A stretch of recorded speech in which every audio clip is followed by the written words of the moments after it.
Hello friends and welcome. Today we're going to talk about the top 5 heroes for every role, starting with the pro scene, just to talk about like the official meta, but then I'm also going to share what I think are some really good pub heroes to gain MMR with and improve at the game. I will show the tier list, the rough tier list I have for each role here. I say rough because 7.39D is relatively recent. There's only been one big tournament, so although the patch was small, there have been some new heroes. For example, you might see this Marcy carry now up here. So there have been some new heroes, but a lot of it is the same, which is why I didn't want to do just like another tier list to tell you guys, despite the changes, Warlock and Witch Doctor are still really good pub heroes, you know? So I thought we would try this top 5 format, but I know some of you will ask. So here are my rough tier list for the different roles. You can just pause to like look at them longer if you want. But anyways, now I want to fill this out and talk about what's going on. The meta is still very similar to previous patches where you want to have a strong start so you can get active early, build a lead so you can secure yourself the Tormentor and Roshan, and just kind of like repeat snowball so you win the game. But you also need to be able to farm this giant map we have ever since it got expanded.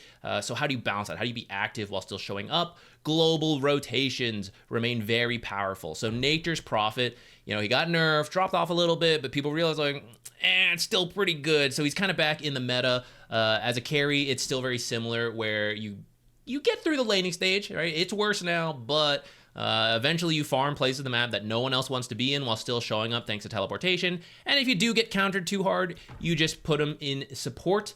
Position 5 works. You can do 4 as well, but 5 is a little bit more common. You shift up the build a little bit, you know, Spirit Vessel, support items, but ultimately the value is very similar where you are farming things no one else wants to do, which allows them to be in more active areas, but you are not absent from the fight because you can still show up thanks to teleport. As long as he has that ability, he will be strong, very similar to Dawnbreaker, who is a very stable offlaner despite being nerfed recently, her and Blade Mail. She was like the best hero, so the nerfs just brought her down to being a very good hero.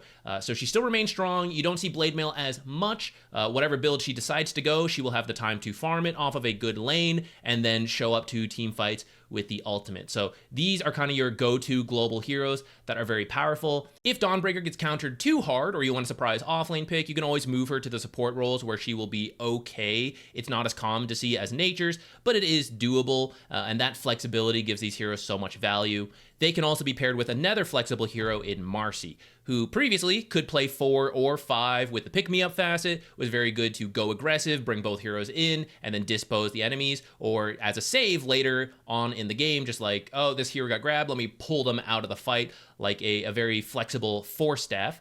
But now there's a Helm of the Dominator build for carry Marcy going Fleeting Fury.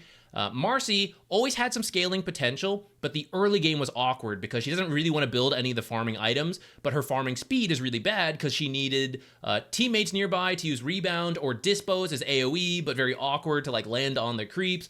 So her farming speed just sucked, and the build up to like Battle Fury sucked, but now people are going Helm of the Dominator to use as a pseudo Midas, and you can use the creep to rebound and dispose to improve your farming speed. The creep itself also helps your farming speed, and then the active of the Helm of the Dominator also works as a golden XP boost without taking too much time. So that is solving her early farming issues and allowing her to go into the scaling potential with like BKB, Basher, stuff like that, and just be that crazy kill potential burst with Unleash. But even now without Unleash, the Helm of the Dominator Fleeting Fury means that she is still good in these smaller fights as well and not so reliant on having her ultimate or not. Other flexible heroes that are commonly in the first phase, bans, we got Shadow Fiend who can play carry, a lot of good combos. For example, you can do Shadow Fiend carry Marcy 5, that's killer. You can still run mid Shadow Fiend with the Yashikaya, so Raise spam is good, Requiem setup very powerful, and you still provide the negative armor aura, for example, your carry Marcy. So there's a lot of like, pick them early and like where are they actually going, you don't know. Good value there. Just like Monkey King, who is still in the meta. A lot of mid Monkey Kings, I would say, this is kind of your go-to where if they try to pick any number of melee mid heroes, they're just going to get stomped by a Monkey King. So all of those heroes are just off the table. And then the heroes that counter Monkey King, do they really? Because at some point you just rotate on the map with Primal Spring and Tree Dance, and you just show up in another lane, 1 or 2 successful ganks, and you're just straight back in it. So it's very hard to deal with a Monkey King. He almost always goes even, if not crushes the matchup, and that's why you ban him out so much. And if you think he's going mid and you just pick an offlaner weak to the Monkey King carry, then you just play Monkey King carry and pick a new mid laner. So this is another one that gets banned out all the time because it's just too hard to deal with. If you don't want to flex, you can go for very stable heroes. So Beastmaster is a very common offlane pick in that first phase ban territory because you can pair him with strong supports and just go aggressive, get kills, get the Helm of the Dominator, Overlord. We're back to that instead of the Aghanims, play fast, zoo meta type stuff. But if you do get shut down, you just stack the triangle or the side jungle with the boars and have a strong start. So it's very tough to stop a Beastmaster. In the same way, it's very hard to stop in Axe. There's like a triple ring of protection build right now, so you get a bunch of armor versus many of these popular carries are very physical damage focused, so you have some of the best armor, and you're going to turn that physical damage against them with the Blade Mail, which the Blade Mail nerf hurt Axe the least, I would say, because it was the passive farming from the Blade Mail, which you have counter Helix, and that's also the way you are very stable in the lane. Battle Hunger does more damage with the Ring of Protections to get you through the lanes, and if it really sucks, you just creep cut. Ring of Protection keeps you super tanky versus the creeps, and you just have your solid start that way. A support like Batrider is really good at working with these offlaners because you either get to be aggressive, knocking people back with Flame Break and then slowing them with Napalm, or if they have a Dispel in the safe lane, then you just run them down with Firefly. Either build works, and then once these guys are off to a safe start, you just go stack a lot, and either they farm it, or you go, ha, that was actually for me because I'm going to get a fast Blink Dagger, just like old Batrider supports used to do, but now you can also build the Aghanims, which will lasso a second target. It always did that, but the cast range,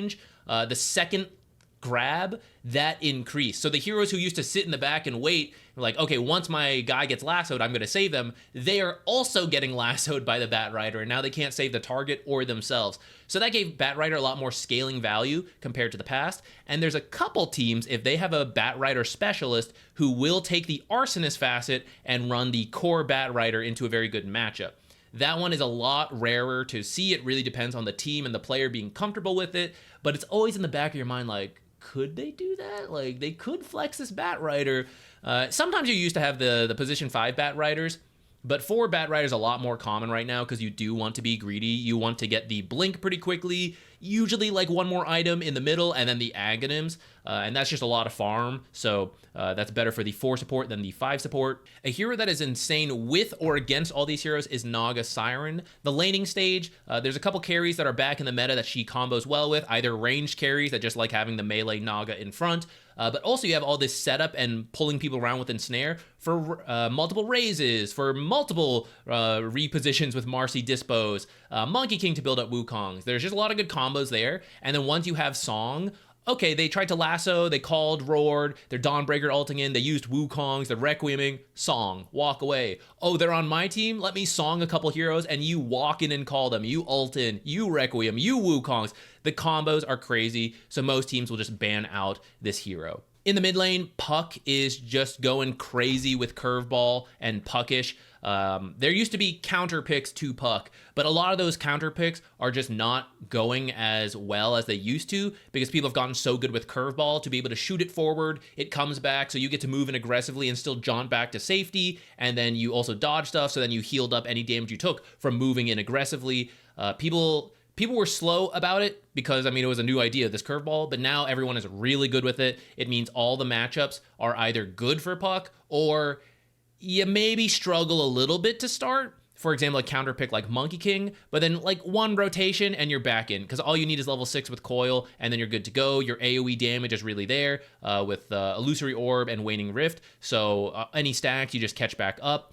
And then the scaling is there too. Parasma, all that stuff. Insanely difficult to catch on Puck, so very strong hero. If an enemy team gets Puck, you're almost for sure going to see the Void Spirit counter pick. This, in the past, was a very skill-based matchup. It still is, but it favors Void Spirit a little bit in the laning stage, which is kind of as good as you can ask for. You can match the rotations that Puck can, since your ultimate gives you a lot of mobility. You have that early catch with Remnant, so as Puck moves around to try to make plays and catch back into the game, Void Spirit does the exact same thing. This has been the best counter pick I have seen. Monkey King also works, but Monkey King is so commonly banned for the reasons we talked about, whereas you only see the Void Spirit banned if a team is about to pick Puck or after they pick Puck and then they ban right after that.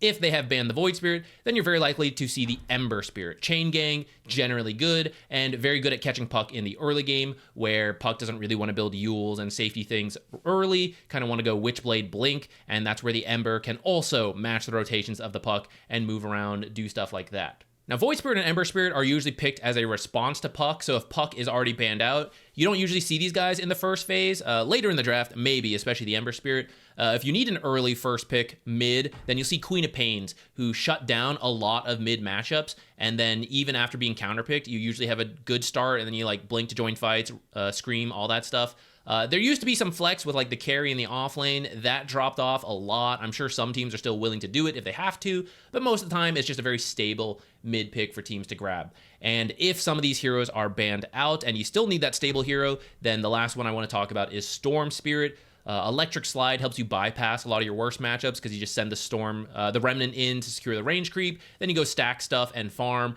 and that kind of like, look at all these mid heroes. Everyone has very stable mid matchups. Worst case scenario, you're doing a bit of jungling, and as soon as you hit 6, you're ready to rotate and get active for your team, especially with a little help from supports. That just means so many of these heroes are safe to pick, even if you were doing it blindly, but especially as a response, as you get a little bit of information, you'll see that like nuance of like, oh, they got this guy, so we'll get this guy. This one's banned, we'll grab this guy instead, stuff like that. But these are I would say these are some of the most common mid heroes you're going to see going into TI. Speaking of supports who might work with the mid lane, so we have Tusk. If you need an aggressive hero and Marcy got banned out, Tusk is like the immediate next follow-up. They're very good with the same heroes like Shadow Fiend, Dawnbreaker, stuff like that. So you often see them go together.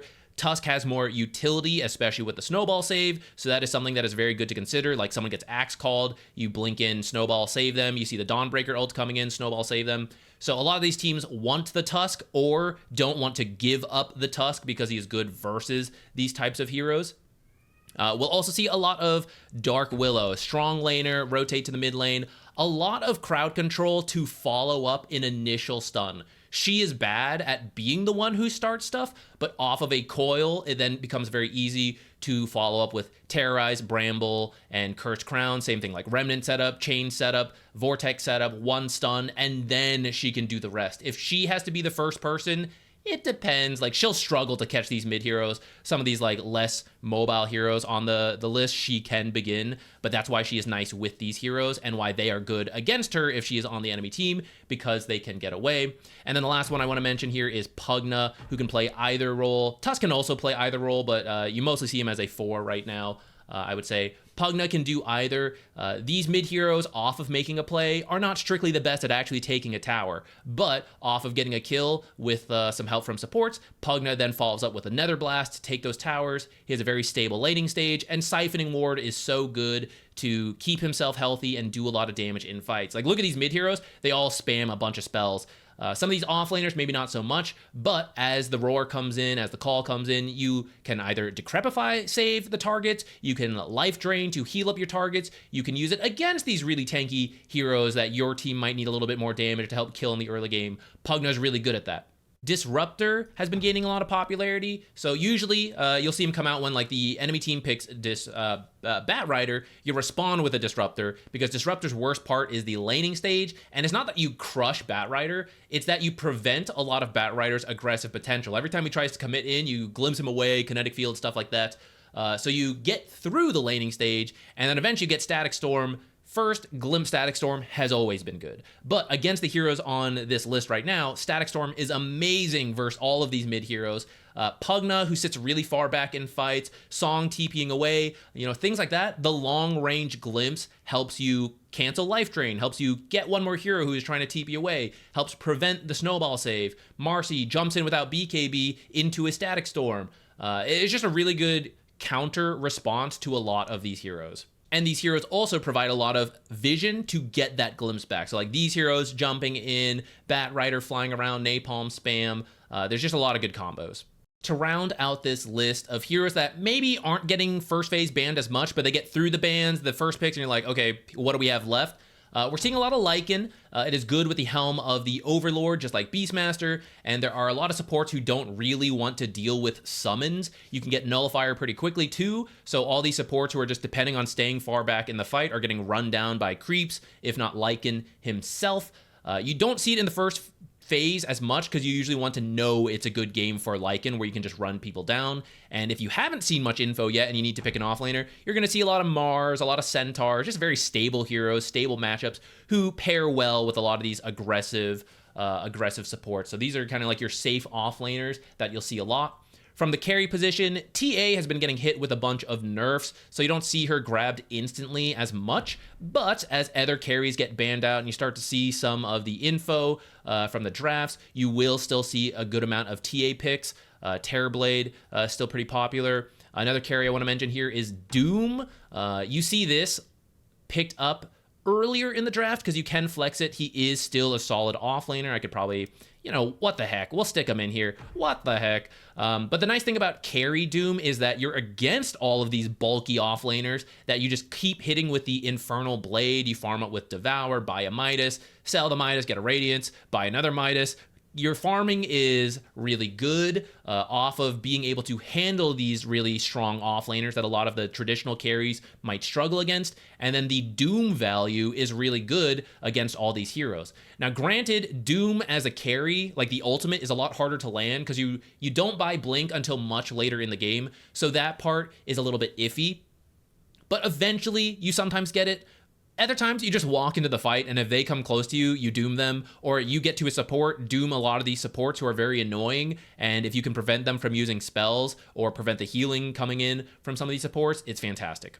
For the 5th spot on this top 5, even though a lot of these others go past 5, I actually wasn't sure, because I think for position 5, if you can't get one of these guys, you adjust to what your team needs and what the opponent needs, and there's a lot of heroes that are good.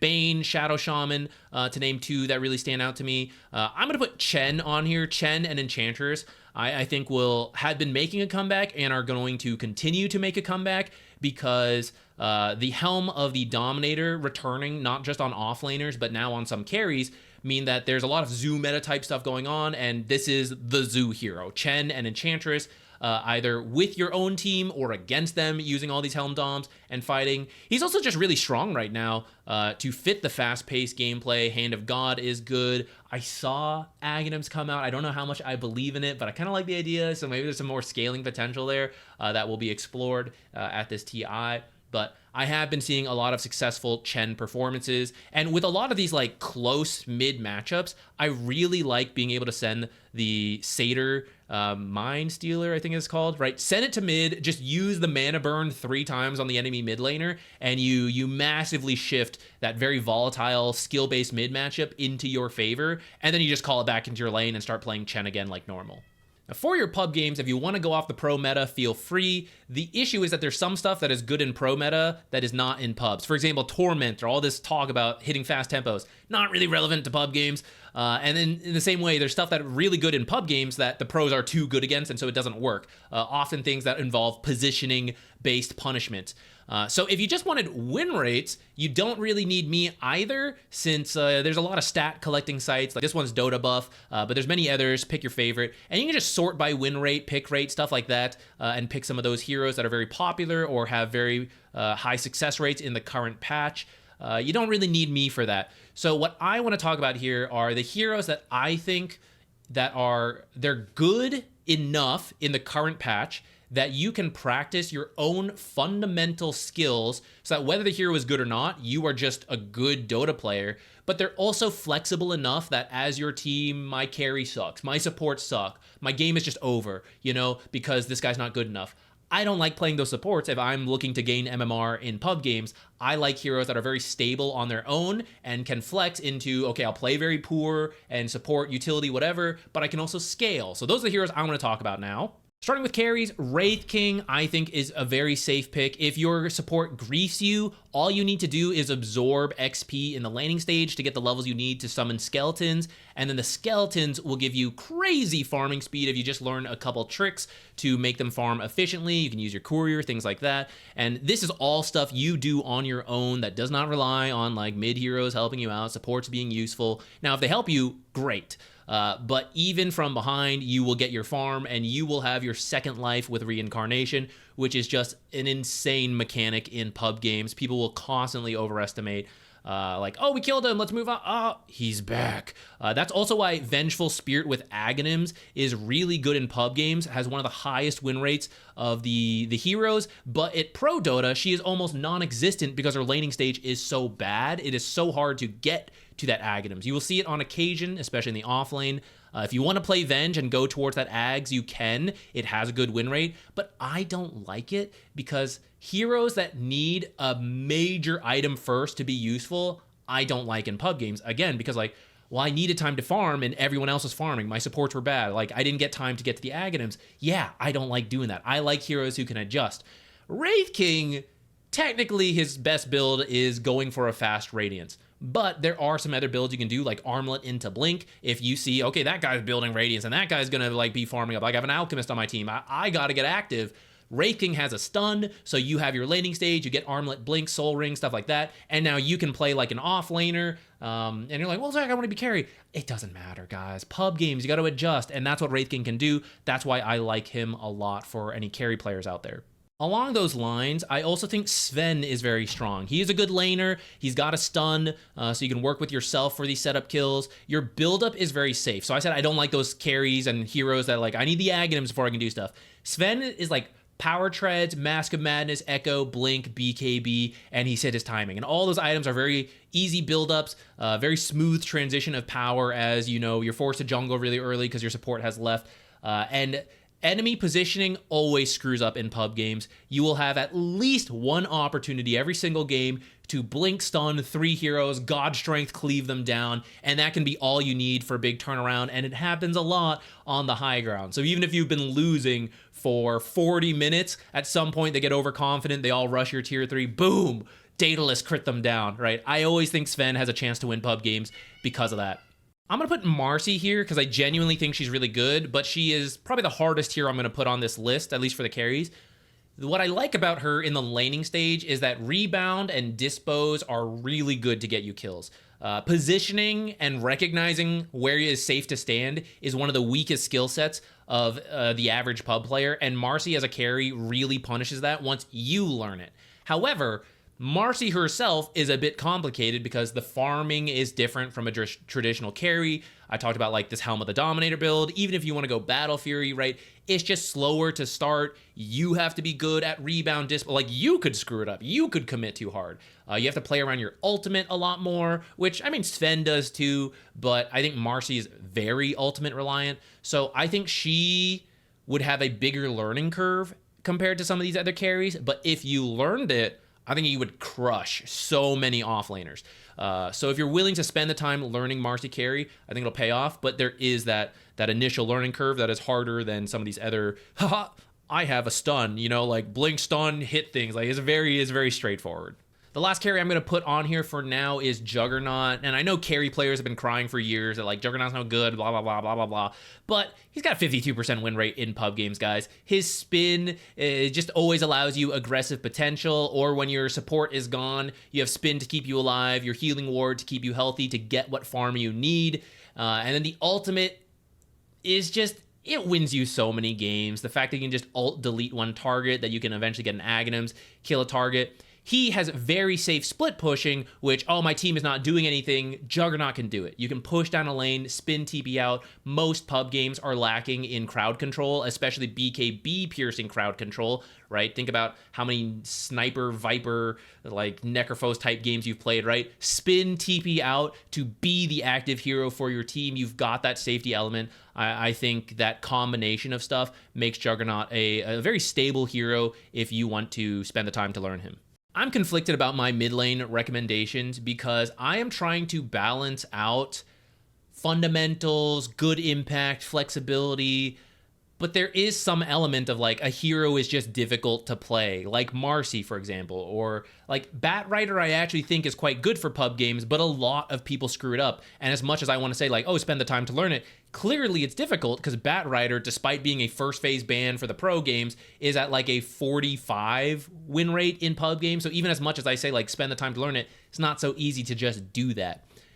But for the mid lane, like, I could throw Dragonite on here. I actually think Dragonite fits a lot of pub games, and if you want to spend, Adam, spur of the moment, we'll throw Dragonite on here. I think he's very safe in most pub games where, like, we don't have any crowd control, we need someone active. Mid laners, it's supposed to be you. Please, like, there's only so many games you can keep playing Sniper, Alchemist, SF, garbage, where, like, you have no crowd control. I'm not saying those heroes are always bad, but most games, if you want a very stable experience, if you just pick a playmaker mid hero like any of these guys, you will be in such a good spot. I will commend you so many times in my games where you just get active and do stuff. For most pub games, this is what is lacking, and it usually comes from the mid and the off laner.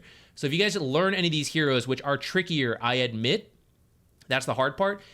Maybe someone like Pango, that could be a little easier potentially, but he also has a lot of his own nuances. That's why, like, Dragonite's the easiest. I would throw Queen of Pain in here as well. She does not have the crowd control I would like, but she does win a lot of mid-match and then get active. Like, I recognize this copy's over, and that's why I'm conflicted, because a lot of these are very skill-based, and spending the time to learn it would be tough. But once you learn it, you could just blind pick Puck into most games, and you'd be able to have good impact. Stop being this, like, baby mid, like, oh, I need the good matchup, and then a sniper, haha. Like, just pick a stable playmaker, and you will be able to do so much in so many of your games once you learn to have a good laning stage and make plays. A lot of people are not going to prioritize runes.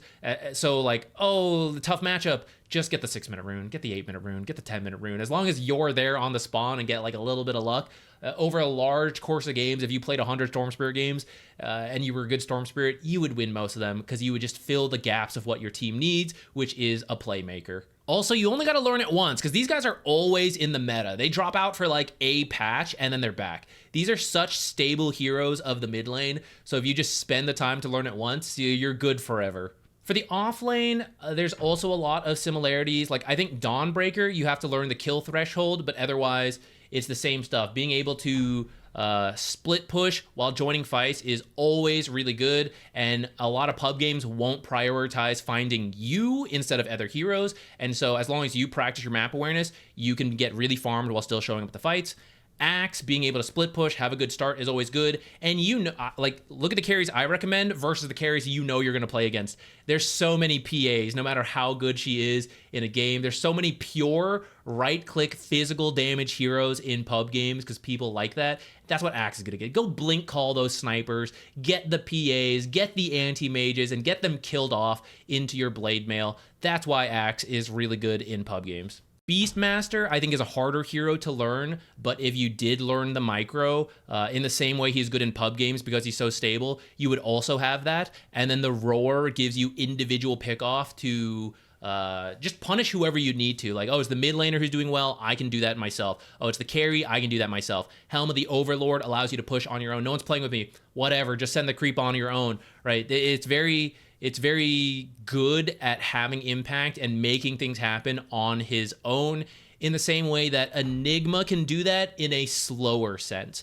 So Enigma's laning stage is very safe outside of a few carries who can easily farm the Eidolon, such as Gyrocopter, so maybe add that to your ban list.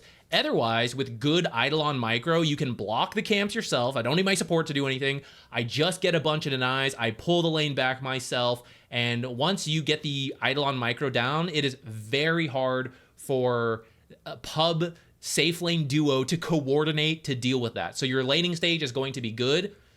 This is where you are now slower than the Beastmaster, because Black Hole is a very long cooldown and your build is a little different. But what you have instead of Beastmaster of the early mid-game timing is your late game, which a lot of pub games just drag on to no matter what. Late game Black Hole, BKB Refresher, right? It's always a way to win, no matter how long the game's going, who's winning, who's behind.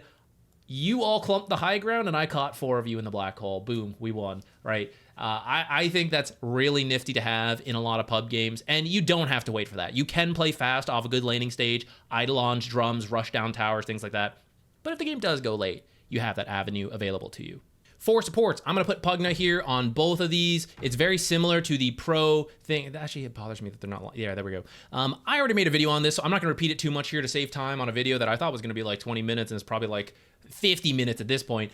So go check that out if you want to know why Pugna's good, but he's great for pub games. If you want to... So there's different play styles you can go for.